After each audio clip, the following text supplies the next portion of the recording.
Okay. Afternoon, everyone. Let's call the General Purposes Committee meeting to order. We do have Councillor Au on online as well. May I have a motion on the minutes? Moved. Second. All those in favor, post carried. Advanced planning for the 2026 election. Claudia, what do you want to add to your report? Thank you, Mr. Chair. I don't have anything to add, but happy to answer any questions that council has. Okay, okay, so someone want to second it? Okay, so it's on the floor, but we've got Councillor Wolf. Thanks. Just one question through your worship to staff. In the report, it mentions that the mail ballot process represented 2.6% of the vote, so there was only 926 mail ballots. I'm just curious why we think that maybe it was so low, and I don't know if you've compared with other municipalities adjacent to us. Did they also get a fairly low mail ballot if they offered that? And then how much of our advertising budget of $30,000 is advertising the mail ballot option? Through the chair to Councillor Wolf, in terms of the online mail ballot application process, we have always provided mail ballot voting in Richmond. The online mail ballot process is fairly new. I think the experience in terms of the low uptake is, other municipalities have had the same experience. I think it's maybe a process in voting that needs to occur in a few election cycles where voters can be really made aware of it. We do our best to promote the online process from very early on. It is the most accessible means of voting, so I think it may just take a few election cycles where we can really enhance awareness of this option for voters. One of the downsides of mail ballot voting in general is just there are very stipulated deadlines. If you are voting by mail, having to mail back the packages back to us. But again, I think it'll just take a few election cycles for voters to really see it as a very viable option for voting. In terms of the advertising budget, the $30,000 budget line, that covers primarily the statutory ads that we have to place in hard copy newspapers and also additional discretionary ads. There are 8 statutory ads that must be placed in newspapers. And then we place additional supplementary advertising both in hard copy and digital. In terms of we promote all aspects of the election, so I think it's hard to determine the percentage of the advertising budget just for the mail ballot because again, we do promote all aspects of the election. For the mail-in ballots, they have to arrive here by voting day? Is that how it works or how do you work it? Yes, Mr. Chair, in terms of the mail ballots, all mail ballots have to be in the Chief Elections Officer's hands by 8 p.m. on close of voting of general voting day. So in terms of the mail ballot process, we have promoted that there is a very set deadline when one has to place the ballots in the mail. Alternative to that, they can be dropped off at City Hall as well, so you don't have to rely on mailing the mail ballot packages back to us. But we do our best to ensure that we receive as many completed mail ballot packages in our hands. Councillor Galanders. Oh, thanks. My question is also about advertising. So the advertising that's required to go into the newspapers, how does that affect it that we don't have a newspaper in Richmond anymore? Through the chair to Councillor Galanders, we use other hard copy newspapers, Vancouver Sun, the province, because it's simply that we're having to abide by the legislation requirements. And then we place additional supplementary digital ads in the local Richmond News, of course, and we use Sentinel as well. So it's a requirement of legislation. Yeah. So are the online Richmond News ads considered compliant with the legislation, or is that just an additional thing, like the legislation specifically in print? Through the chair to Councillor Galanders, that's correct. Those would be additional, the digital ads. Are we going to be doing any social media boosting, like paying for advertising that way, using some advertising that way to boost social media ads to increase engagement? Through the chair to Councillor Galanders. So in terms of like the advertising is really just one small component. We have a very detailed communication plan Absolutely, we rely on the social media, various channels to promote all aspects of the election at various timeframes because there's so many different deadlines that voters must keep track of. So we really rely on social media. In addition to that, the elections website that we set up has very important interactive information for voters. And in addition, we also rely on news releases, media releases, and of course, we still have, as part of the communication plan, the detailed voter guide that is produced, distributed to all households, and it's available online as well in various languages. So it really is, we do our best to have a very detailed communication plan.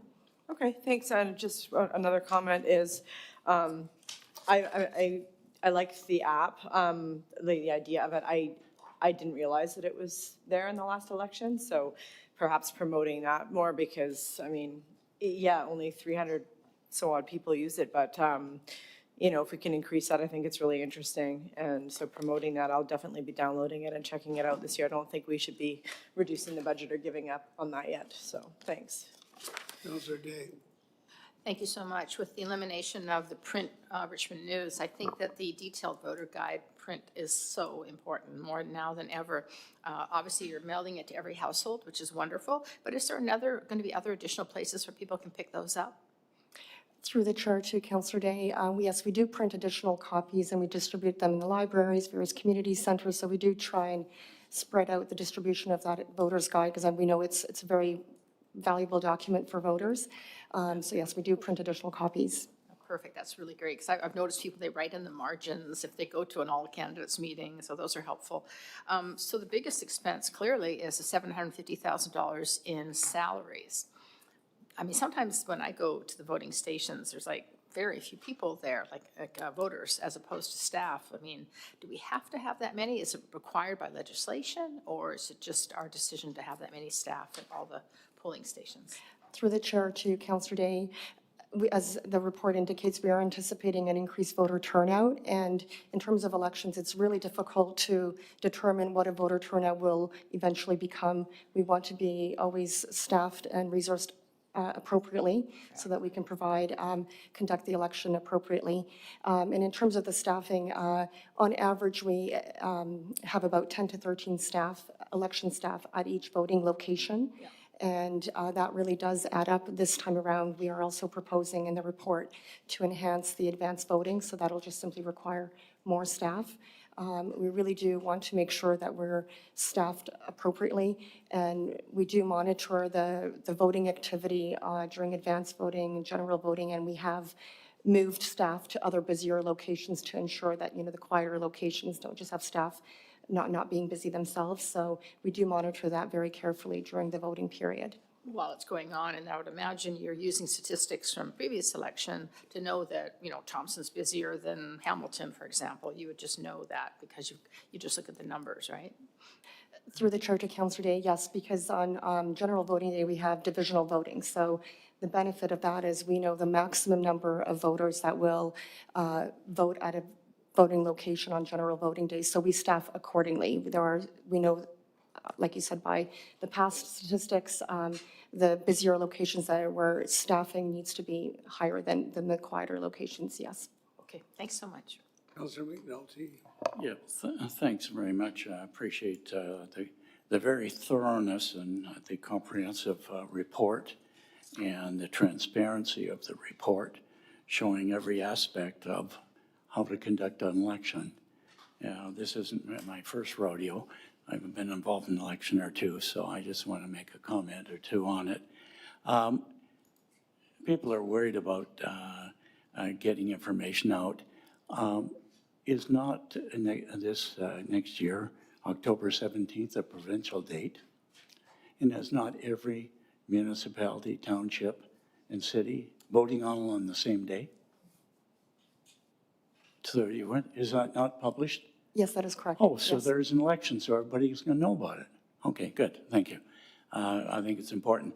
Are we using all the vehicles that we have at our disposal that are available to us? I think we are we not?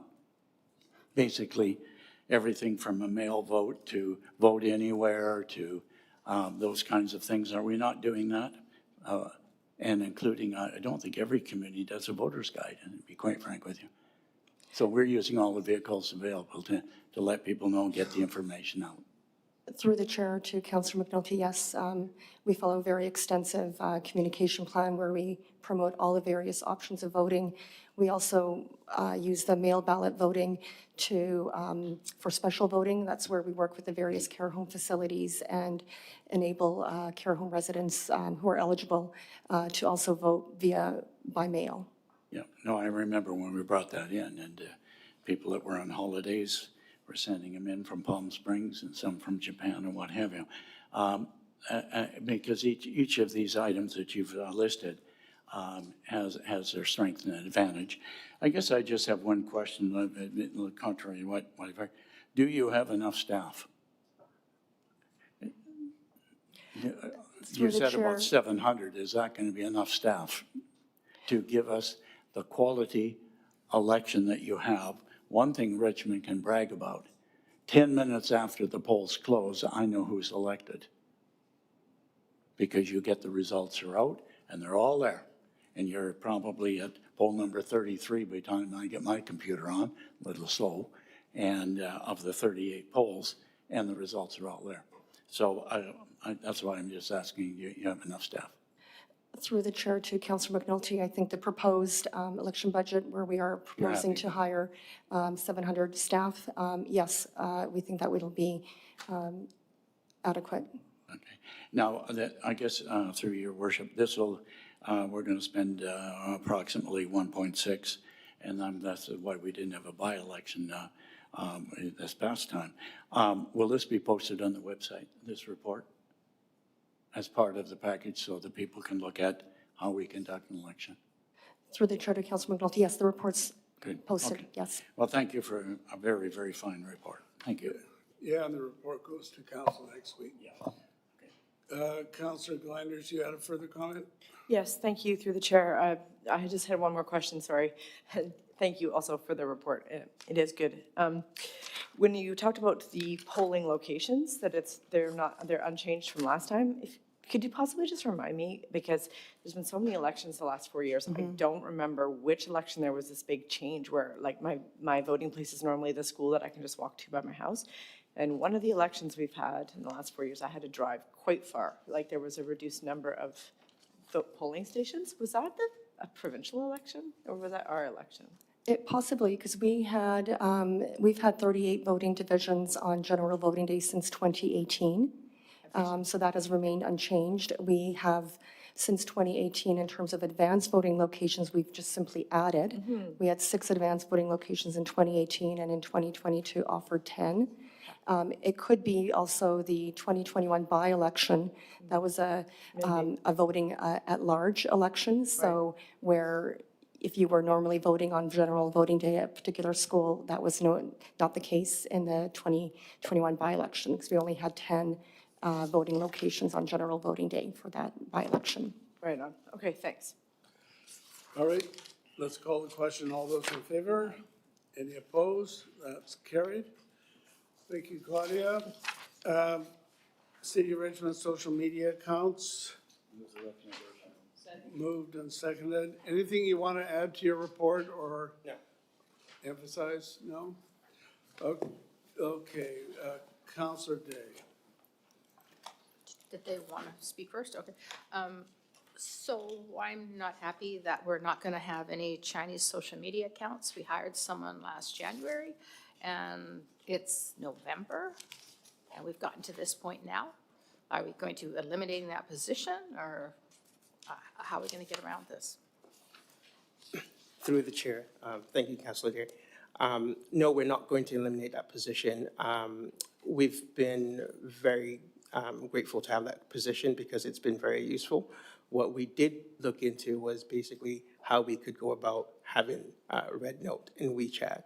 And when he looked into this, and I also looked into this, the ability for us to do that, we need an address in mainland China.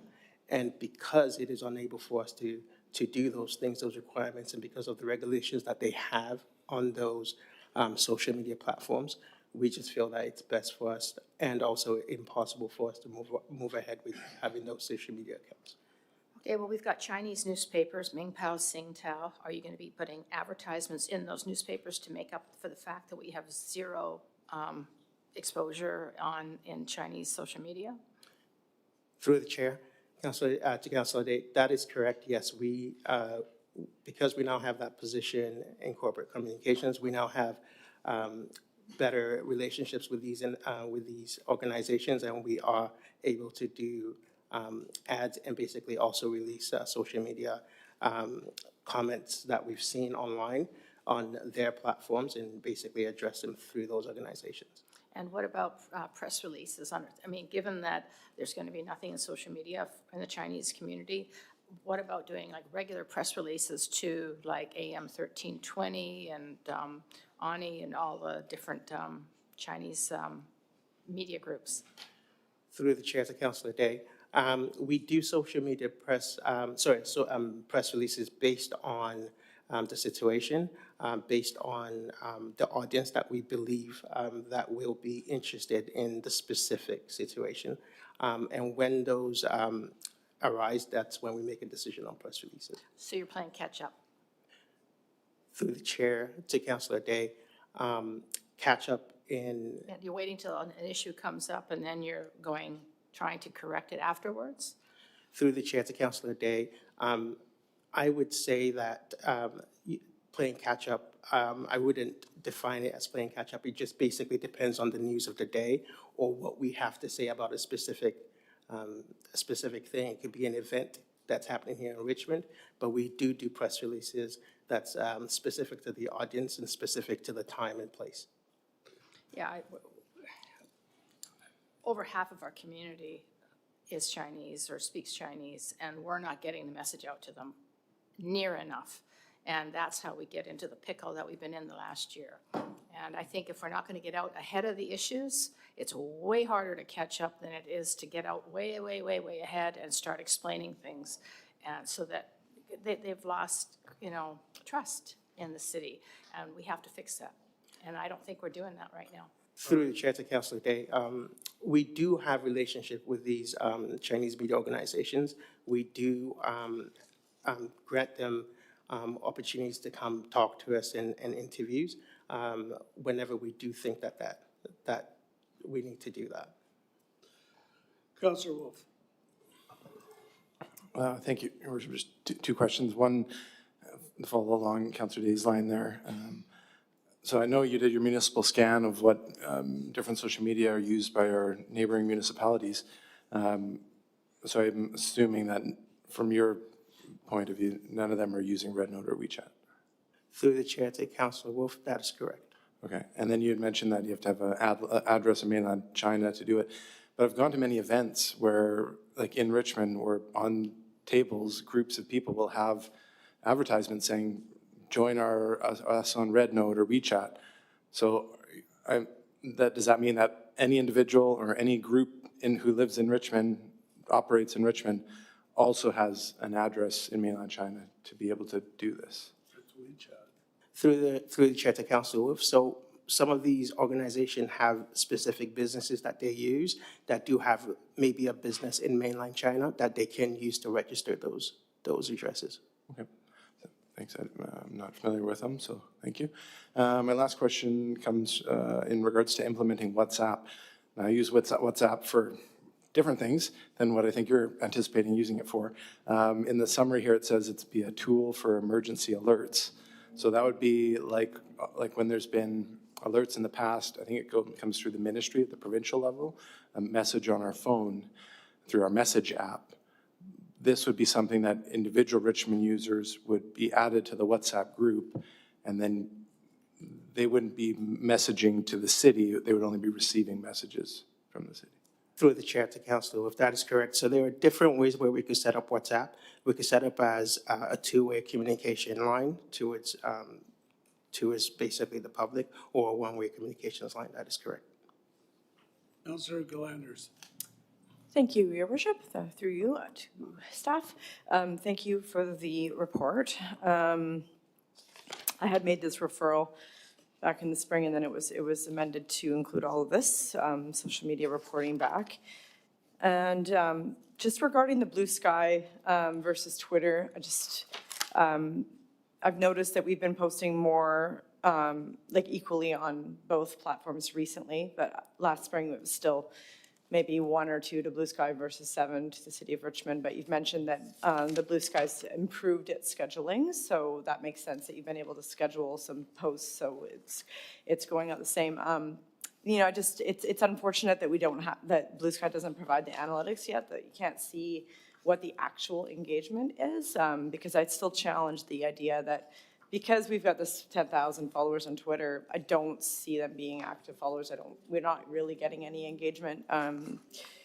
Every single post on Twitter gets maybe 1 or 2 likes, and on Blue Sky it's exactly the same 1 or 2 likes. So to me, the engagement is the same.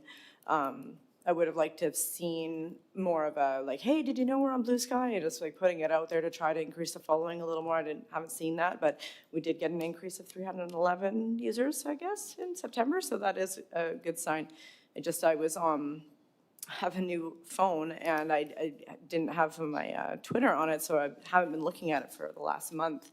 And today I decided to log on and have a look, and I just want to say the amount of horrible language that is on there in relation to especially this Cowichan matter, the most racist, vile words that I couldn't repeat here, and inciting violence and war against Indigenous people on there. It was absolutely shocking. So shocking that the books fall off the table.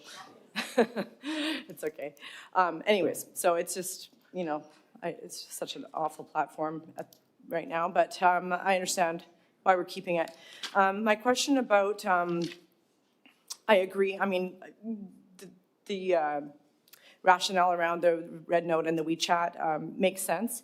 I would like to see how WhatsApp could get used. So, yeah, you know, please go ahead and get going on that. But my question is, we know that Facebook is still the most actively engaged social media platform. Do we have we created a Chinese City of Richmond Facebook account where we're posting everything in Chinese and monitoring and responding to misinformation in Chinese on Facebook? Through the chair to Councillor Canales, no. We still have one major Facebook account, which is primarily in English, that does business in English. Are you posting everything in Chinese and in English on Facebook? Through the chair to Councillor Galindas, no. We are currently just only doing English. Is there a reason why we haven't done that yet? Through the chair to Councillor Galindas, analytics show that usually when it comes to targeting specific audience, that especially on specific social media channels and specific social media platforms, that it is better to do it in English because usually if you have someone who speaks another language, they have on their devices the ability to basically translate that content to theirs. So that is what the research currently shows, and that is what's best practice. Okay, just to follow up through the chair, one more question. So I can understand possibly not responding in Chinese if it's easy enough to translate, but is our social media team, specifically the Chinese aspect of it, monitoring all the Facebook groups that put up misinformation about the city, and are they responding from the city of Richmond on any of those? Through the chair to Councillor Galindas, yes, we do have staff on the corporate communications team actively monitoring Chinese-speaking Facebook groups and channels, and I do get those reports, and where necessary for us to respond, we respond through the right channels. Okay, thank you. That's correct. Thank you. Councillor Day. I'd just like our CAO to expand on this, because it seems to me we made it pretty clear when we made this motion that we wanted to have a presence on Chinese social media. We've been unsuccessful. What's the next step?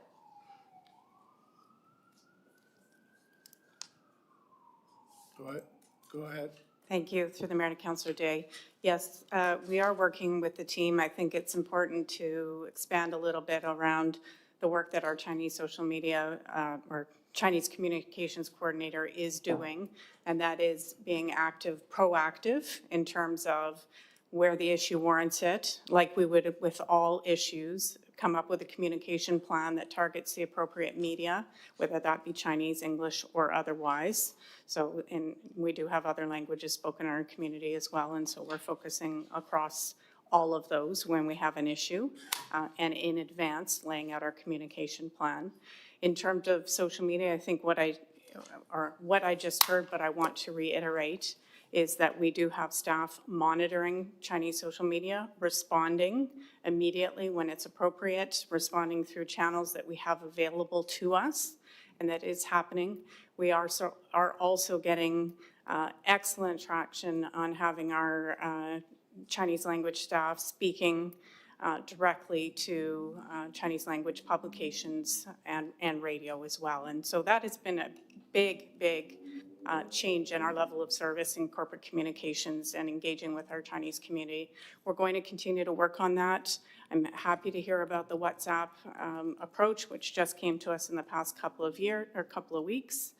That'll be another step. We'll continue to look at ways to engage with other platforms where we can. We have to remind ourselves that we are a government.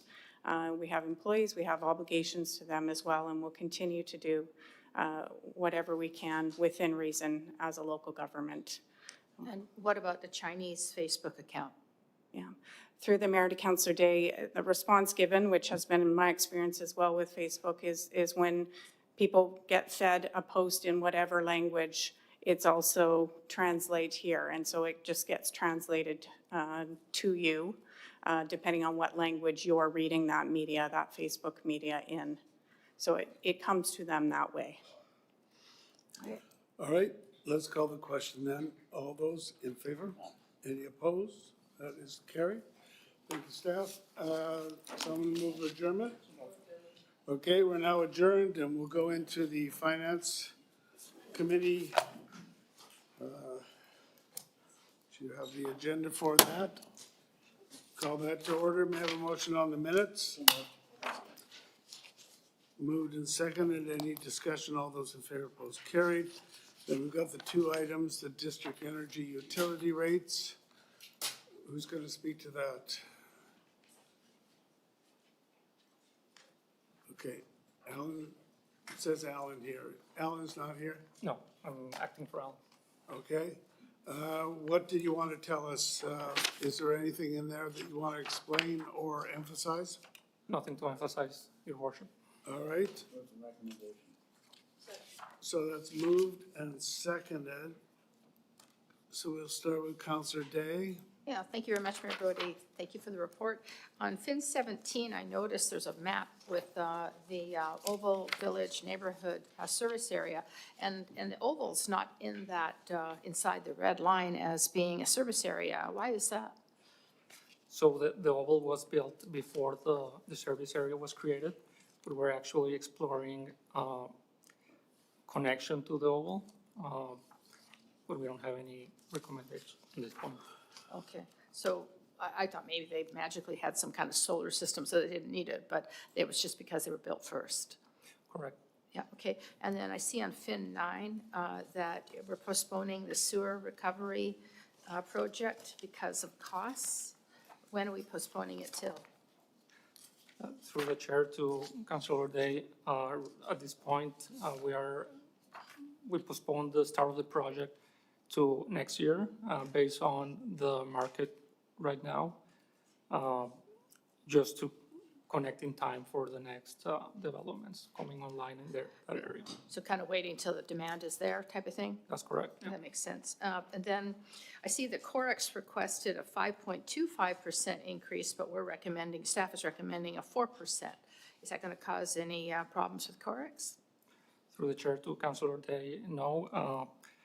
The payment to Corex is only one of the components to LIC's costs. Overall 4% is sufficient to fully recover our costs. When these prices go up, I think it would be nice, I noticed that the Lulu Island Energy Corporation customers actually pay 14% less than traditional utility rates. So I think we should remind them of that when we send out the notification. Thank you. Councillor Wolf. Thank you. Yeah, I'd echo that. I think that's great news that this service allows for them to be paying 14% less than the conventional energy systems. I think that's a real win from this district energy program in Richmond. I also like the graph showing the cumulative GHG reductions on page 15, where we're now at 25,000 tons since the inception in 2013. So I think there's other things we could be doing in the city, like getting some buildings without any gas utility in there, and we could keep this reduction curve going up and up. My question comes from just looking for an example, if you can put it into words. So the competitive, stable rates are levelized to have this gradual recovery of costs. So I'm just wondering if you could put it into simple terms, the approach where infrastructure costs are more equitably distributed between existing customers and those who connect later years. How equitable are we talking? Are the people paying today going to pay like a fraction, or is it going to be, I don't know can you put that into more simple terms with an example? Through the chair to Councillor Wolf, it's a typical utility practice to have a deferral account to distribute all the capital costs between all customers. So this tries to avoid that if you put all the capital up front, you're charging the initial customers, and then later customers are not paying for that. So that's the purpose of the deferral account. So like, just to follow up then on that, so like those customers later on, like how, like 10 years from now, the buildings that are hooking up, how much would have already been, like how much are they still gonna have to pay? Like is there like a ratio or something that you're striving to hit? So our objective is to be competitive with business as usual. So ensuring that customers not connected to district energy are paying the same as customers connected to district energy. So that's the objective. Okay, all right, thanks. Councillor Hobbs. Thanks, and through the chair, thanks for the report. I mean, it's a very, as Councillor Wolf just pointed out, it's very advantageous for the environment to be doing this. But I mean, the goal is to have district energy be both competitive and sustainable at the same time. And so the 4% recommended increase achieves that. When you look at graph 3 on page 11, you can see how that's being maintained, both in terms of competitiveness and sustainability. So my question and my concern is, as I read through this, when I looked at attachment 2, and when you look at that, that shows all the projections going out a number of years, which of course all the pro forma is based on the projections. And my concern was, and I noted that it's September 25 that it was updated, so that does take into account all the slowdowns in development and buildings that we're seeing, not just here, but throughout Metro Vancouver and even Canada. So these are current numbers taking into account the dip in activity, dip in construction, so to speak. So they're still accurate and we're confident in those numbers?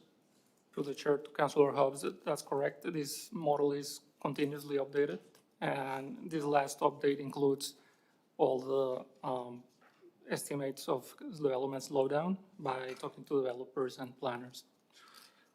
Yeah, because I'll just end with this. When I looked at it and thought about that, how current it was and noted the date, the numbers are actually pretty impressive considering that, you know, we're in a bit of a slowdown, to put it mildly. So thank you very much. All right, let's call the question. All those in favor? Any opposed? That is carried. Thank you, staff. And now we'll get to the utility budgets.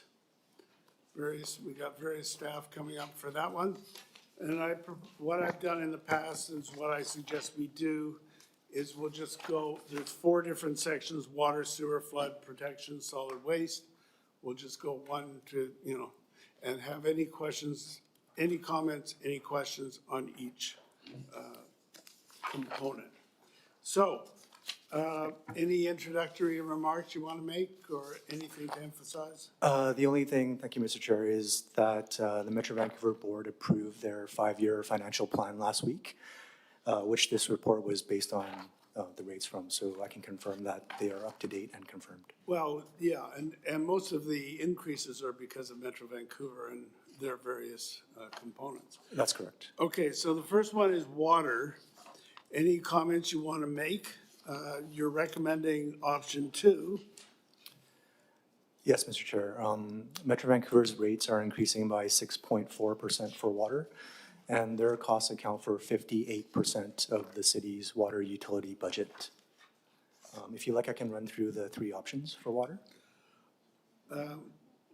Very briefly. So option one is non-discretionary. Option two is a recommended option, which includes a $500,000 increase to annual capital funding. The utilities infrastructure analysis was updated and presented to council this past July, and that identified that an annual target of $13 million is required, and our current funding is at $8.5 million, so this would help close that gap. And then option three is an additional $500,000 in capital funding. All right, we've got some questions for you, Councillor Day. Thank you. We seem to take it in the teeth every year from Metro. When I look on page FIN 37 at the rates in 2006, the city's cost of the percentage was 56%. Now Metro in 2026, 20 years later, is 58%. And it's incredible increases. And we're doing everything right here in Richmond. We've got the water meter program. It's highly successful. Is there any way to go back to Metro and say, look, because we're doing our part, we could get a preferred rate? Or is this hard deck? There's no negotiation? Through the chair to Councillor Day, at the staff level, through those meetings with Metro Vancouver over the past, I'd say, decade, we have on multiple occasions actually requested just that, is that Richmond has invested this amount in water metering and demand management, and we feel that we are doing our part to defer large regional capacity-related projects, and we should be getting an incentive or a break on the rate as a result of that. And their response has been that Crickets. crickets. Oh, gee, was a curse. Yeah, I don't know, just, is there nothing, I mean, you're on Metro, Mayor Brody, isn't there anything we can do about this? I mean, it seems grossly unfair. Well, until a year or two ago, I was the chair of the water committee, and they got sick of hearing me extol the virtues of water meters. For any of you who, yeah, you were at the Council of Councils, and you heard the discussion there. There is an aversion, except West Vancouver, Surrey, Richmond. I think we're the only three cities that have pretty much universal water metering. And of course, it's not so much giving us a lower rate, it's just giving us the rate and penalizing the others for not being conservative, not conserving water. It just falls on deaf ears. Sometimes you think that you're making some progress and some of the other cities are getting on board, but it's very slow. Like when people in Richmond get their water bill, it's got to be less than someone in one of those other municipalities because we're using so much less. Is that the case? Well, yeah, I mean, if you look to the flat rate versus the water meter rate here, Yeah. I mean, you can see what a difference it really is. Yeah, if you have a water meter, it's more fair, and you pay every drop that you use, that's what you're paying for, instead of just having some kind of an average. So if someone has 6 people in a house and the next house has 1 person, you're not paying the same rate. To me, it's a matter of fairness, but I mean, if I can just finish, there are cities where even for new construction, they're not putting in water meters. Shows you how the lack of commitment of some. I'm wondering if we don't need an education piece on this. Like if you lived in, I don't know, Langley or wherever, and you use the same amount of water, your bill would be here instead of here. Is it possible to have a general information that we could send out with the water bill? I use the same statistic that is in this report. We've grown 34% since we started the water meters, and our usage has dropped by 14%, which is an incredible increment in there. And still, limited success at best. Okay.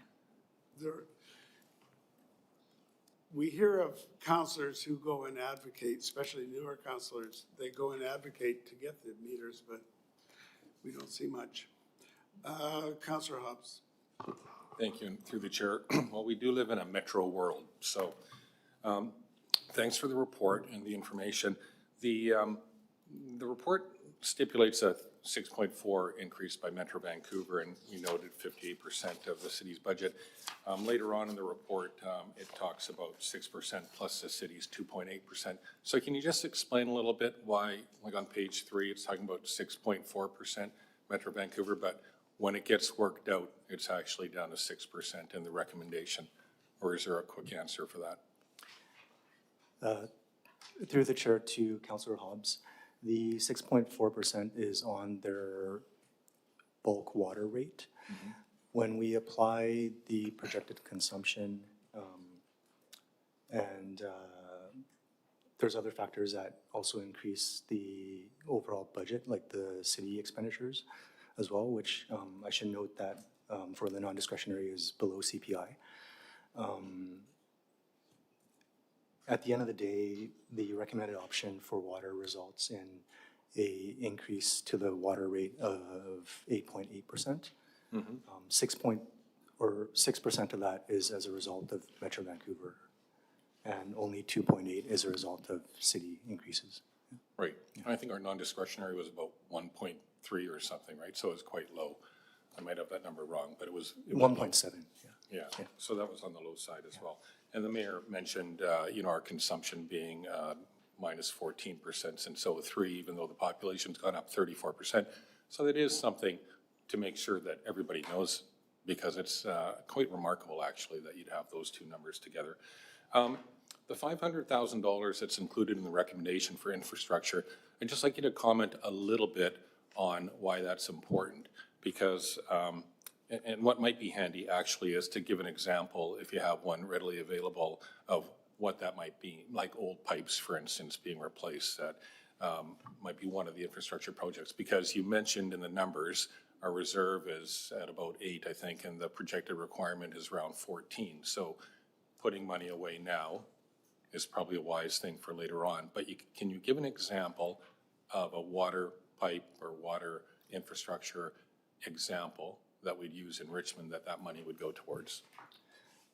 Yeah, through the chair to Councillor Hobbs, the city's water capital program is largely revolves around a replacement of AC water mains, so as asbestos cement. About 35% of the city's water mains are currently made of AC materials. That is nearing or at largely the end of life, and it is really important to replace those ahead of time, because otherwise you'd be dealing with breaks that could result in very large emergency repair costs, as well as potential property damage as well. So very important to be proactive here, and I think that over the years we have been able to be proactive, but there's ongoing work that we need to stay on top of it to make sure that we have sufficient funding to enable us to do that. Sure. I'll just through the chair, one last question. So the replacement of pipes, my understanding is some of them haven't lived up to their life expectancy that maybe existed when they were put in. And what you're describing, those include some pipes with asbestos in them? They're asbestos cement pipes, Right. so that's the material that they're made of. I wouldn't say that they haven't lasted as long as they were expected to. It's that material that was used back in the day that did not have as long of a life expectancy as the new materials that we put in today. Okay, and that's a good point. Okay, thanks for pointing that out. Thanks. Councillor McNulty. Yeah, thank you, Worship. I just want to follow along with Councillor Hope's comment with regard to infrastructure. But before that, I support your option too. I think it's a good report. I appreciate everything you've done. And a couple of questions. I think it's important that we realize that we have the cleanest water in the world, and not lots of it, but we need to conserve it and continue it. People remember the days when we had brown water coming through, And for those that have lived here long enough will know that we didn't always have it, and you can't always blame Metro Vancouver. So we thank them for that. I did have a question along the infrastructure. I noticed you're putting $500,000 towards it. Those of us who have been around know that our infrastructure may not have the capacity nor the durability for the future. I think when you bring a report next time, and I'd like to see staff in all the utilities, is we need to be building for the future. Our population has increased.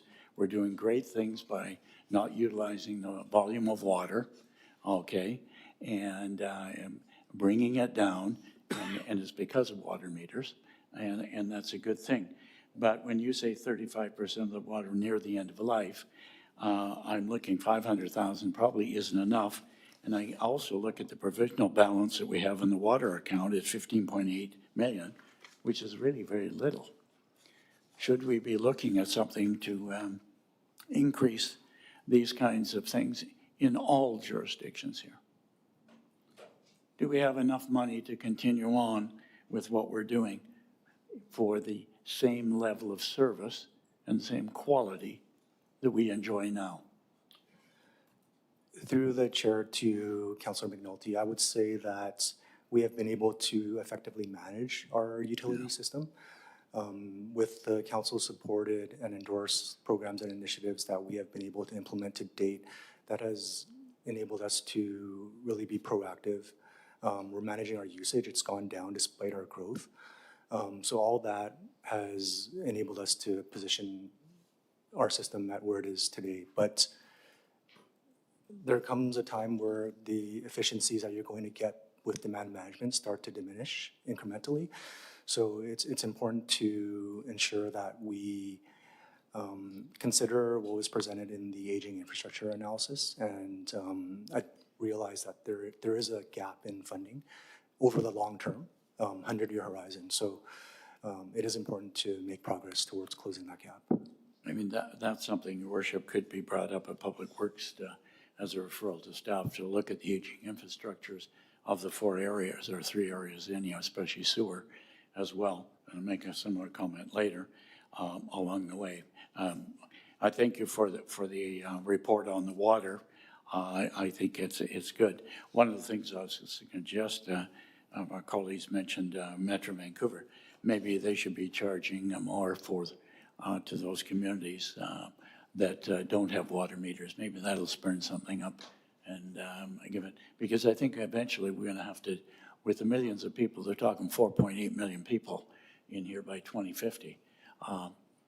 They're gonna need some help in the water area and all the others. Anyhow, good job. I'll be supporting your recommendation that's on it, and a good report, so thank you. Councillor Liu. Thank you, Worship. Thanks for the information and thanks for your continued work on this. I mentioned last year that you'd been involved, Mr. Ho was involved in a provincial pilot project to get water metering throughout the province, and there was a number of communities that were selected through that process to have a water metering process. So, thanks to our staff and your hard work to support that. I know you're passionate about it and you share that passion with the province, so thank you. A couple questions. Agricultural use. Does our agricultural use fall under that 14% reduction, or is that measured separately? Are we just talking about residential use of water? Or could that possibly also include what we're using on the agricultural side? Through the chair to Councillor Liu, the 14% reduction in water use is the total city consumption. Total city consumption. So even though we're no longer using ditch water to water our farmlands, we're using potable water now. We're still lower than what we used to be. Through the chair to Councillor Liu, there is still a number of properties in the agricultural lands that do use irrigation water for irrigation. But yes, this takes into account all potable water for all uses. Okay, but many are using like the fire hydrants that they're able to use. And so, and I know we as a city do subsidize a little bit of that during the summer months because of the rate changes and stuff, but we're we work to keep that as level as possible for the agricultural community, right? Through the chair to Councillor Liu, the city charges a single water rate for all customers. Okay, thanks. And one of the good things about how we do have our water meters installed is that they're at the curb, not inside people's houses, so we don't have to go into people's houses to go and check them, but also that then the property owner is responsible for any leaks that are happening on their property. We don't have to go on and deal with any of that. So I think we've got a pretty robust water metering system, and I think we've got pretty reasonable rates here in Richmond for the water. Thank you for that. Okay, let's go on now to the next section, which is the sewer utility. So do you want to make any general comments or just compare the three options? Thank you, Mr. Chair. So the sewer utility budget table is on Fin 42.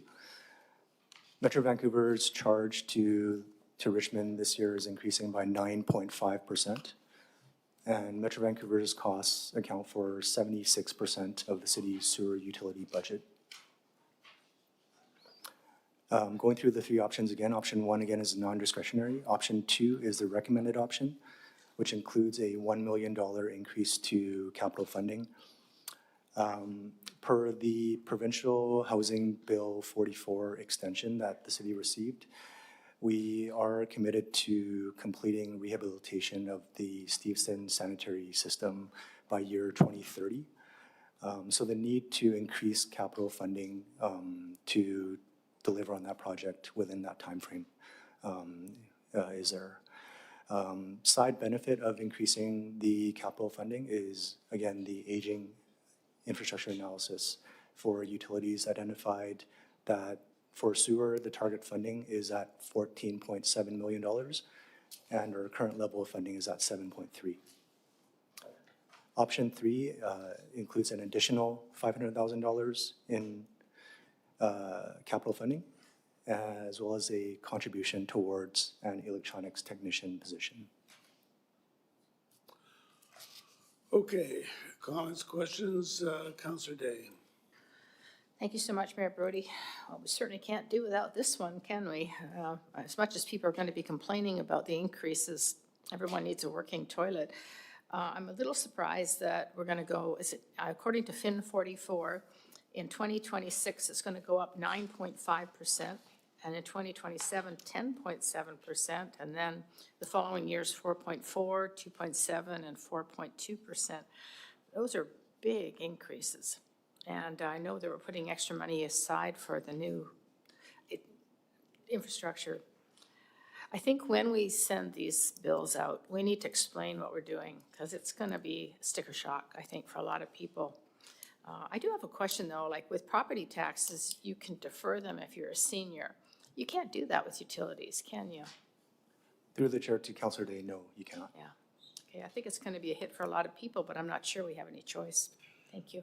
But the long-term increases, while what was just said is accurate, that's mostly because of the North Shore plant, right?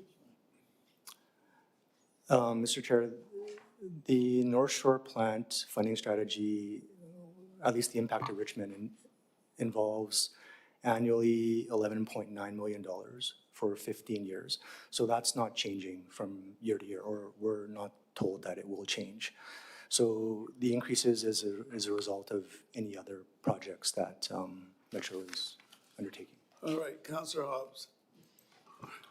Thank you, and through the chair, again, thanks for the report. Pretty comprehensive, lots of information, and you pointed out that Metro takes up like 76% of that budget, and the city is the remaining portion, and Metro's increases are significant for all kinds of reasons, and we've heard a lot about that and a lot about the North Shore water treatment plant. The question I have, I just want you to maybe provide again an illustration, like putting $1 million into the reserve to build it up to the amount that we think we need to get to projecting down the road is important. But some people will wonder, you know, in this day and age when everything's so expensive, you know, why wouldn't we forego that and not put money into the reserve? But can you or another member of staff comment on kind of the advantages of ensuring that the reserves are a sufficient amount that we can handle the improvements we need to do down the road, in this case in sewers, but in anything else, and perhaps even comment on the financial advantages to having healthy, sufficient reserves to do the work versus borrowing money down the line through MFA. So I think there must be an advantage to that, if you can explain that. Through the chair to Councillor Hobbs, when you look at the time value of money, it's almost negligible between borrowing a straight amount or funding a reserve a straight amount over a certain amount of time versus a one-time borrowing. It makes it cost neutral once you factor in the ability to invest that money and earn investment return. So it's almost negligible, even though slightly better if you borrow way down the road. The advantage is more managing your infrastructure program because you have the money on hand and you can do the repairs that Mr. Ho spoke about. So it offers you more flexibility, and also, more importantly, it levelizes the rate to taxpayers over time, so it's not a sudden increase in, say, year 5 when you have to contemplate that borrowing. Yeah, thanks for that. And to put it in Andy speak, so I understand it, I think it is partly predictability and planning, knowing what your reserves are so you can plan the work. And I think there is a slight financial advantage in not being upset by unknowns that might occur 5, 6, 7, 8 years down the road. So thank you for that, and I'll be supporting the recommendation. Thanks. My question is in relation to the electronics technician, which only comes with option 3 on the bottom of our FIN 45. I've got like 4 questions about it. So first off, do we already have an existing position? I know you're asking for a 0.5 FTE, so do we already have someone who does this work? Through the chair to Councillor Wolf, the level sensors that this would be maintaining are sensors that have been or installed in recent years. So the need hasn't been there until now. Any minimal maintenance that we've done to date has been done with existing or temporary resources. So if these were added recently, do they not have remote access to the data that they're collecting? Like, do you need a vehicle to drive to all these locations, or can you just be at the office and receive the input?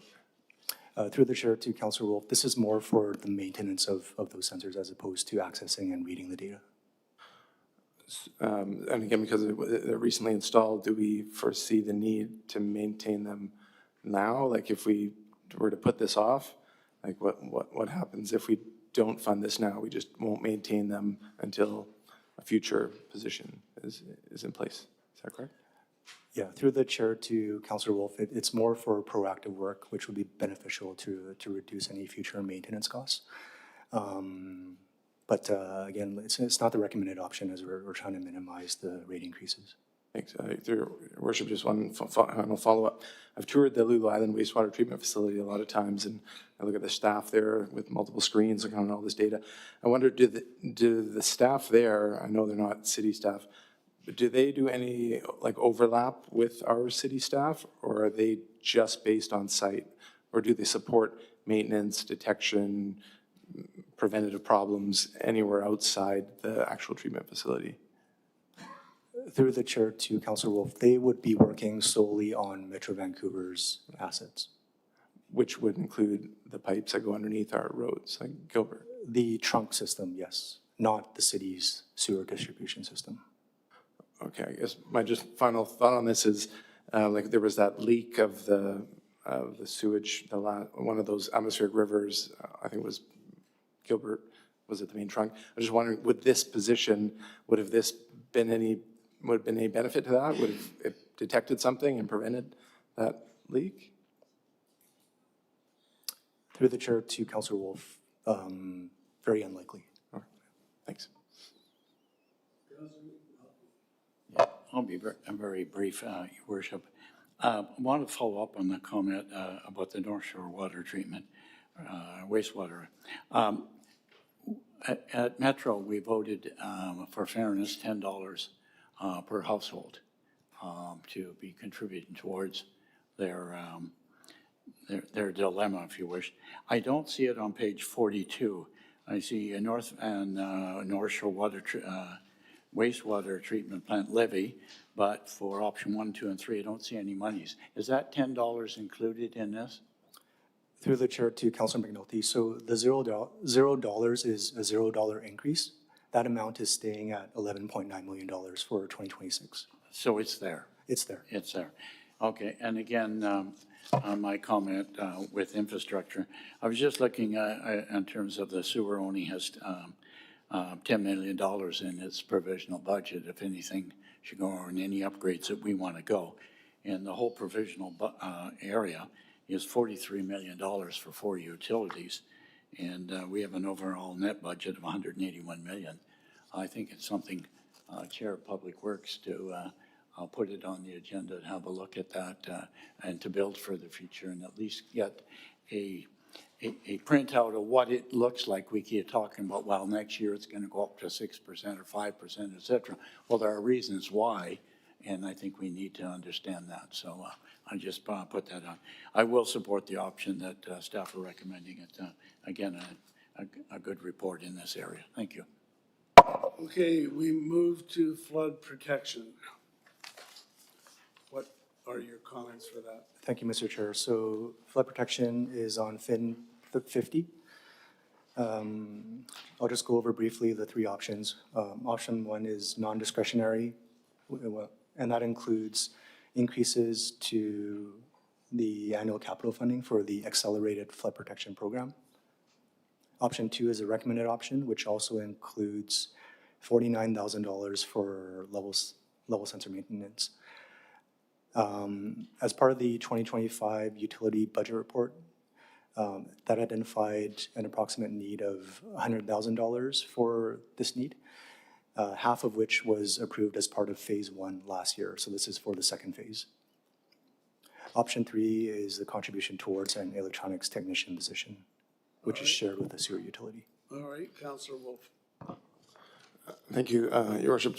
Kind of similar questions to the last item. Also the option 3, which includes electronics technician. So I think only 2 questions this time. So do I think in this case, we do have an existing position that is installing the sensors and automation and communication, and this is looking to enhance that, expand that. Through the chair to Councilor Wolf, that's correct. So this is the same as the sewer option 3. And then would the equipment that's being installed with this position as opposed to maintained with the last time I was asking, are they installing stuff that would, like it captures the data and sends it to across the street here so staff can get real-time data? Through the chair to Councilor Wolf, that's correct. It's through the SCADA system. Okay, and then you're not recommending this option, which would potentially delay the installation of these sensors, but our existing staff that's doing it will carry on and keep working at their pace? Through the chair to the Councilor Wolf, that's correct. Thank you. Okay, now we go to the final tranche, which is solid waste and recycling. What do you want to tell us? Mr. Chair, I'll walk you through the 3 options for solid waste and recycling on FIN 56, beginning with option 1 that contains non-discretionary increases and fulfills the city's contractual obligations related to inflationary adjustments. Option 1 utilizes additional Recycle BC incentive to lower recycling utility rates to establish a $0 rate increase for the average resident compared to 2025. Option 2 includes all elements of option 1 with the addition of a pilot program working with the Youth Climate Corps BC organization to support youth in climate-related careers, and a new dog waste collection program which will place dedicated bins at all city off-leash dog parks, both of which were previously endorsed by council. This option also includes an additional program manager role to provide necessary oversight and support of the new aspects of the Recycle BC contract, using additional Recycle BC revenue for no impact to rates. And lastly, this option has an additional $250,000 to the reserve for a total of $750,000. Option 3 includes all elements in option 2, but increases the contribution to the reserve by $250,000 for a total of $1 million. I'm available for any questions. All right, Councillor Wolf. Okay, thanks. I got a couple on this one. So first off, great job in promoting this program manager position. That is going to have a no budget, no rate impact because we're getting revenues through Recycle BC. And on that note, under the revenue section, it highlights Recycle BC incentive, that there's additional revenue that's partially come through the notable rise in flexible plastic packaging. Do you have any idea like how much that is, or like compared to last year? Like, is it a very steep increase? Through the chair to Councillor Wolf, we've seen an increase this year in 8 tons for flexible plastic collected at the recycling depot. Okay, great. And maybe that gives council the idea that we could join other municipalities and start putting those curbside collection out as well to add to that revenue that West Van and Maple Ridge maybe is the other one who did that. Also like the options here with the contracts for the dog waste collection and the Youth Climate Corps, including equipment and material costs, to put that in now as opposed to have them struggle to have the proper things to do the job. The next thing I wanted to highlight in here is in relation to, where is it here? So in under the expenditure side of things, this is on page 58, the general solid waste recycling rate stabilization provision. I see here that overall rates, utility rates may vary for some customer classes. And you say that those with the larger garbage carts will experience a modest increase. Those using the smaller garbage cart, which is an option, will experience a slight decrease. So then I thought when I turned to page 60, the table at the bottom there, table 18, I would see percentages that show increases or slight decreases. So could you explain what approximate percentage subscribe size? Is that what you were talking about? Like what are those percentages mean? Through the chair to Councillor Wolf, the subscribe size is the number of, or the percent rather, of residents that have that size of cart. Okay, so then the cost beside it, that's the recommended size. So it's already built in, that increase, slight increase or slight decrease into the amounts that we see in the second column? That's correct. Okay, then my last comment on this is I was just punching some numbers here. So if I think of 4 homeowners side by side, and they have the 4 different size bins. So someone wheels out a 80, 120, 240, and a 360 side by side for garbage pickup. And let's imagine they're all full to the top, so their maximum capacity. If we really want to build the incentives to get people to recycle more and give us more revenue from the recycling, instead of throwing everything else out and having more cost, expenditure, could we not incentivize it even more? I know we're going in small increments with what was recommended today, but if we had in total 800 liters between these 4 bins, and we give equal cost to the bins, this person with the smallest bin would be paying $180, not $380. The second would be paying $270, not $412. The third would be paying $540, not $442, and the big bin that probably doesn't have a recycle bin beside it because they just dump everything in it would be paying $810 as opposed to $569. That would be like the ultimate incentive model here. Is that how you see it too? Through the chair to Councillor Wolf, sorry, to clarify, I can walk you through the options specific to garbage cost for each cart size, if that would be helpful. Sure. So for 80-liter cart, for the recommended option, garbage service is $82.75. For 120 liters for single family, it is $112.50. For single family at a 240 liter, $142.65. And then single family for 360 liter cart, it is $269.50. So there is an incremental step for the homes that choose for the larger carts. They do pay more for their garbage. Great, thanks. I'll number crunch those numbers now. Thanks. Counselor Day. This is really confusing. You know, like I was sitting here looking at these numbers going, well, I got the big cart, which is never full, and I'm paying $569 for that a year? Like, correct me if I'm wrong, you just said that it's $269.50 for the large garbage cart, right? That's correct. $269.50. Yeah, I think, I mean, I think a lot of people wouldn't know this. I think when we're sending out the tax increase notice, and I'm assuming that if you want to return your cart for 2026, you've got to do it sometime in December, right? Through the chair to Councillor Day, rates, the cost is prorated to when they choose to make that switch. So it starts as, so if you return it in April or you return it in December, there's no difference? Correct. Okay. I think we should educate the public more about this, because I can tell you right now, I'm returning the carts and getting a smaller one because they're never full. And I had no idea it was that big of a difference. And I think the average homeowner probably doesn't know.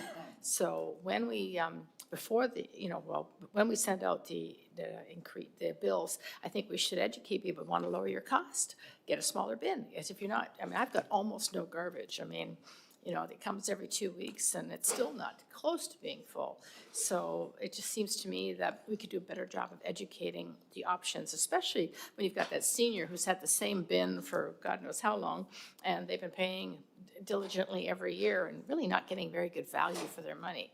So I think we should do a better education, because I learned a lot. Thank you, Councillor Wolf, for bringing up all those numbers, because that woke me up. Councillor Delanders. Thank you, Your Worship. Thanks. I just have a question on FIN 56 about option 2. Can you just remind us what the dog waste program is again? Through the chair to Councillor Glanders. So we had a pilot to test out a few off-leash dog areas for a dedicated bin that would collect just dog waste in the park. That was approved, or endorsed rather, by council to expand to all city off-leash dog areas. So with that, we do have a contractor that would come collect the waste. The waste is debagged. The plastic is sent, and then the waste is actually sent through a wastewater treatment plant. So, yeah, then that's my question is, did we already do the pilot, it's over, and now we're putting it as part of a permanent budget, or is this 71,000 the pilot program? Through the chair to Councillor Glanders, we have completed the pilot. This is to put it as a level of service. And how much does that work out? Like, so if we didn't have that, it would be, the 569 would be reduced by 71,000? That is correct. But did we get a memo on the efficiency of the program? Like, we found that, I don't remember seeing it, that's all. Oh, yeah, right, okay. 4 sites.